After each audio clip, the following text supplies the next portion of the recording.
Hi, I'm really glad to be here and be talking to you. And tonight I'm going to share a little bit about my own story and then also my work with Fab Labs and Makerspaces in general. Um, Thinking outside of the box, this is what I was first thinking of when I was thinking of this talk in terms of you have to know the box in order to think outside of the box. And back in 2010, I built this piece as a fresh out of college sculpture kind of young entrepreneur.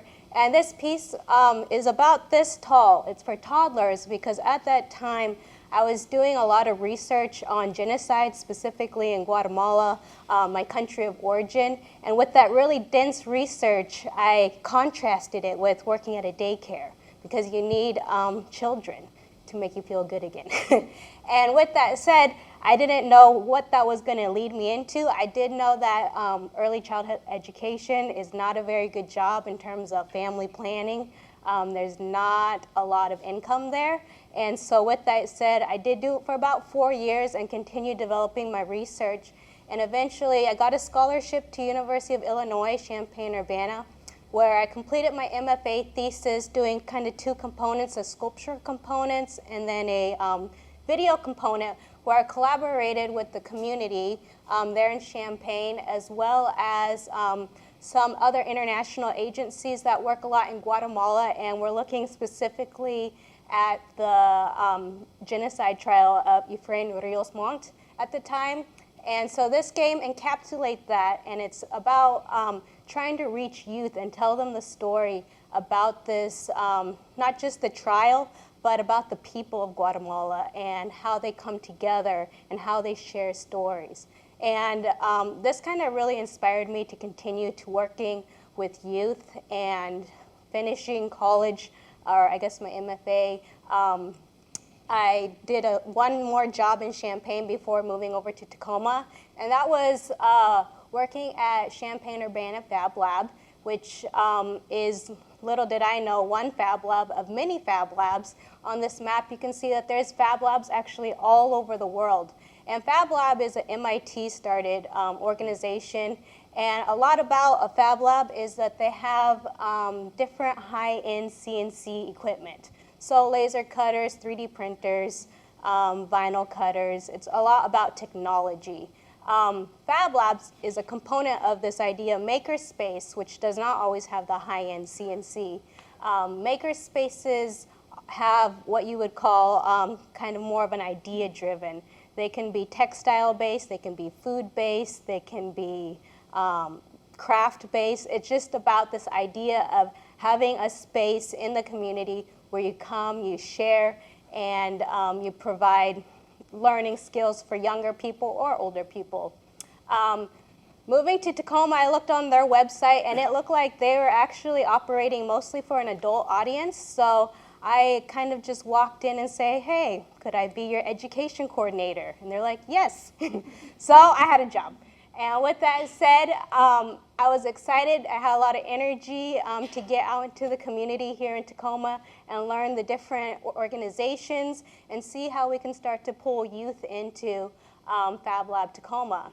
And these are some of the schools that we have worked with, as well as we have worked with a lot of nonprofit organizations and just doing one-on-one workshops, really catering to what the students or the school's need is kind of my specialty, because I like to see what's the problem, where do they need to develop, and then we can create a geometry assignment through creating HoloLenses or different things.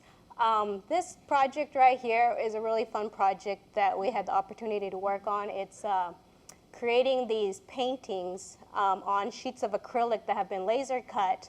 First, they designed some 2D drawings about the city, specifically their community, and then we laser cut them, and they dropped these, I think it's called ink painting. They dropped ink onto it and spread it around, and later they were sold at an auction, which helped bring money back into the organization, communities, and schools. And we did this with Fernhill Elementary as well as Mount Tahoma. So actually the paintings look quite a bit different depending which school did them. And it was just a way, again, to bring the community into the school and continue kind of an ongoing relationship with this organization, as well as another one we work with is Peace Community Center, which is right up the street on Hilltop. Summer camps is something that Fablab, I believe, had started the year that I arrived, or the year before, actually working with Seabury.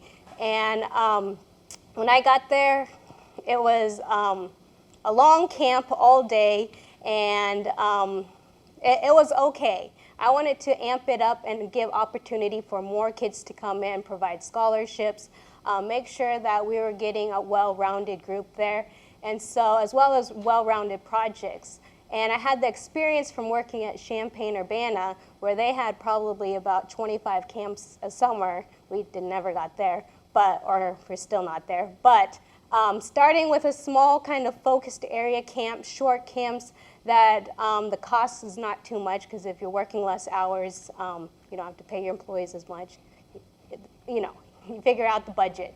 So with that said, I was able to organize several different camps, and those launched in 2017. We got a lot of good feedback. We did a lot of collaboration with the LeMay, the Tacoma Art Museum, and different community organizations to bring kids in as well to those camps.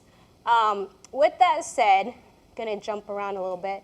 MakerSpaces has kind of always been an interest, and MakerSpaces and different organizations started reaching out to Fablab to get those set up in their own places. So the Auburn Public Library asked us to put together a MakerSpace that they could then put into their teen center that they're building. And this is just a quick mock-up on this side of the design we proposed, and they actually built it, and we went and installed the equipment, did the training. With that, just this last year, Lacey has reached out to us and asked us to do the same thing. So we're in the process of designing one for them as well.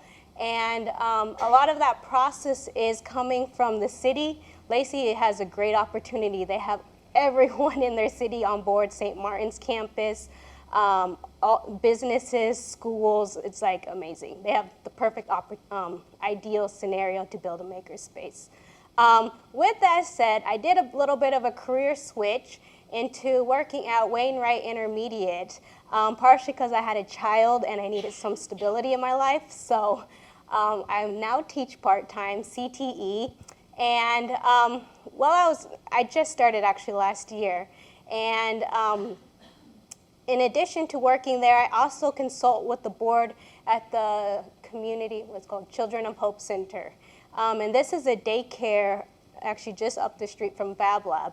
And between working there, kind of just hearing ideas go around the room, I realized that the children coming into kindergarten were having problems working with their hands. And this is a big skill that you need later in life to move your hands and be able to take things apart. So I proposed to my students in period 3 to design a makerspace for their daycare center. And they've been working on that all semester, and we actually have a field trip coming up November 14th to do research to see what actual makerspaces look like. Because you can look on Google, find lots of images, but kids need to actually experience and know what's happening. So here is our field trip plan. We did cut the Tacoma Art Museum because you can see it's very full. But we're going to start the Children's Museum, go to the History Museum, where they have an exhibition called Make Do, and there's a makerspace set up. UW-T just got a Tinkerspace. Tinkertopia has a makerspace feel, and they have the small room in the back. And then Fablab, of course, and then the Children of Hope Center is right up the street. And that's where they'll look at what the daycare looks like and do an assessment, take photos, take stock of what their inventory of books are, so they can kind of create curriculum for that daycare center. There's a lot to say in a short amount of time, I know. So with that said, I want to just give you support our local makerspace, Fablab Tacoma. It struggles with income, and so not that you want to put your business out there, but it struggles. And so you can take classes, do workshops, partner with them, hire them as consultants. There's a lot of ways to get involved with Fablab Tacoma. All right, thank you.